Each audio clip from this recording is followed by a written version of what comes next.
Hey, this is Chris Rowland with Rowland Pest Management, your local bug company, and today I'm going to show you how to get rid of ghost ants. Those are those little tiny ants that you'll find on your kitchen counters or in your pantries going after your food. Most people call them sugar ants.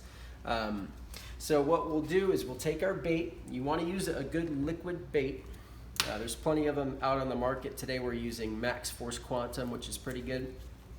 And we're going to go ahead and find our trail where they're trailing. Usually they'll be going up the counter, up to the cabinets, or they'll be coming out of the window, or they'll be just trailing along the back side of the counter.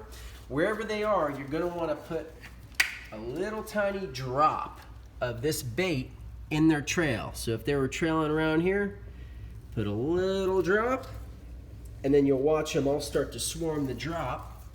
And then you can also use, if you don't want to put it directly on your countertop, you can use these little ant cafes. And they've got a little door on the top. You're going to put your bait inside of that. And then they've got, on that door, they've got a little hole so that the ants can get in and out of.